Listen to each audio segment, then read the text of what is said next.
نبی کے تشریف آوری سے پہلے یہ حال تھا کہ ہر طاقتور فرعون بنا ہوا تھا، ہر طاقتور فرعون بنا ہوا، اور لوگ دوسروں کے ساتھ بڑا ہی ناانصافی کا معاملہ کرتے تھے، ہر طرف ظلم کا راستہ، جنگل راج۔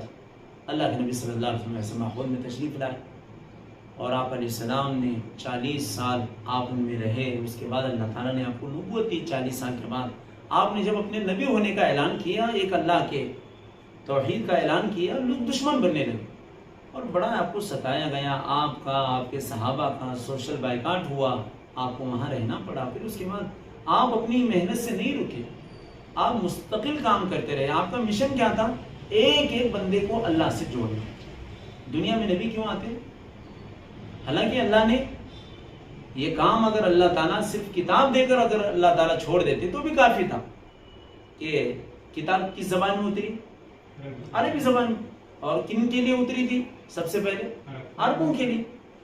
تو عربی زبان اور ان کے لینگویج کے حساب سے کافی تھا کہ اللہ فرماتے کہ لو اور یہ پڑھ لو۔ لیکن اللہ تعالیٰ نے اتنے پر ہی کافی نہیں سمجھا، کیونکہ اللہ جانتے تھے اس کتاب کو پریکٹیکل طور پر، عملی طور پر کوئی ایک زندہ نمونہ چاہیے۔ اما عائشہ رضی اللہ عنہ سے پوچھا گیا میرے آپ کے محبوب کے اخلاق کیا تھے؟ تو حضرت عائشہ رضی اللہ عنہ نے ایک بڑا پیارا جملہ فرمایا، کان خلقہ القرآن العظیم۔ میرے آپ کے نبی کے اخلاق اگر دیکھنا ہے نا، قرآن نہیں پڑھتے تو جو قرآن میں تھا وہی نبی کے اخلاق تھے، قرآن میں جو تھا وہی نبی کے اخلاق تھے۔ قرآن ایک متن تھا اور نبی اس کی کیا تھے؟ شرح تھے۔ قرآن اجمال تھا، نبی اس کی تفصیل تھے۔ کوئی آیت اتری اور نبی نے عملی طور پر اس کو صحابہ کے ذریعے سے نہ بتایا۔ تو یہ انقلاب کب آیا؟ اللہ کے نبی کی صحبت سے، قرآن کریم کی آمد سے ایک ایسی سوسائٹی بنی اور ایک ایسا سماج اور ایک ایسا معاشرہ بنا کہ تنہائی میں گناہ ہو رہے۔ کہاں ہو رہے؟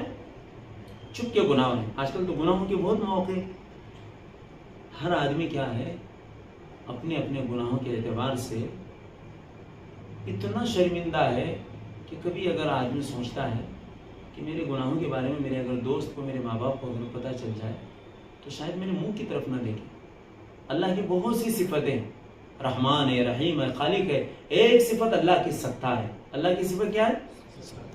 ڈھانکنے والا، گناہوں پر پردہ ڈالنے والا، عیبوں کو چھپانے والا۔ اللہ میرے آپ کی جو پیٹ کے اندر جو گندگی ہے، اللہ نے اس گندگی کو کس سے چھپایا؟ ایک اللہ نے اسکن کے ذریعے سے ہے نا، ایک موٹے اللہ تعالیٰ نے پردے کے ذریعے سے اس کو چھپایا۔ یہ گندگی اگر ظاہر ہوتی ہے، ہم نے کئی مرتبہ دیکھا ہے کہ پیشنٹ کو کیا ہوتا ہے، جن کو یورین کا مسئلہ رہتا ہے، لے کر تھیلی پھرتے رہتے ہیں، کتنا گندا لگتا ہے۔